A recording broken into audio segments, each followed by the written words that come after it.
ರಾಜ್ಯದಲ್ಲಿ ಬರ 223 ತಾಲೂಕುಗಳಲ್ಲಿ ತೀವ್ರ ಸಂಕಷ್ಟ. ಕುಡಿಯುವ ನೀರಿಗೆ ತೊಂದರೆಯಾಗದಂತೆ ಕ್ರಮಕ್ಕೆ ಸೂಚನೆ. ಬರಗಾಲದ ಸಭೆ ಬಳಿಕ ಸಿಎಂ ಸಿದ್ದರಾಮಯ್ಯ ಹೇಳಿಕೆ.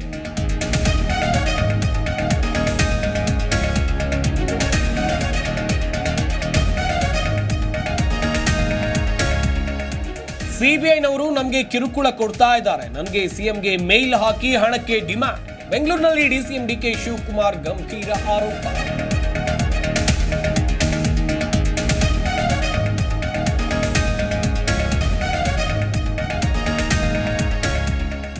ಪಾಕ್ ಪರ ಘೋಷಣೆ ಕೂಗಿದ್ರೆ ಇಲ್ಲಿನ ಸಿಎಂ ಬಾಯಿ ಮುಚ್ಕೊಂಡಿದ್ದಾರೆ. ಖರ್ಗೆ ರಾಹುಲ್ ಗಾಂಧಿ ಮೌನವಾಗಿ ಕುಳಿತಿದ್ದಾರೆ.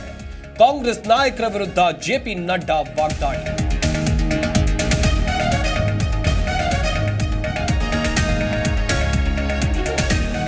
ಶಫೀನ್ ಆಶಿಪುಡಿ ಪಾಕಿಸ್ತಾನಕ್ಕೆ ಹೋಗಿ ಬಂದಿದ್ದ. ಪಾಕ್ ಜೊತೆ ಯಾವ ರೀತಿ ನಂಟು ಅಂತ ತನಿಖೆ ಆಗಬೇಕು. ಬ್ಯಾಡಗಿಲಿ ಮಾಜಿ ಶಾಸಕ ವಿರೂಪಾಕ್ಷಪ್ಪ ಹೇಳಿಕೆ.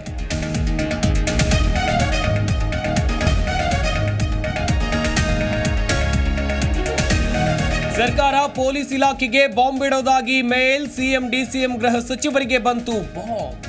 ಶನಿವಾರ ಮಧ್ಯಾಹ್ನ 2:28ಕ್ಕೆ ಬ್ಲಾಸ್ಟ್ ಮಾಡೋದಾಗಿ ಸಂದೇಶ.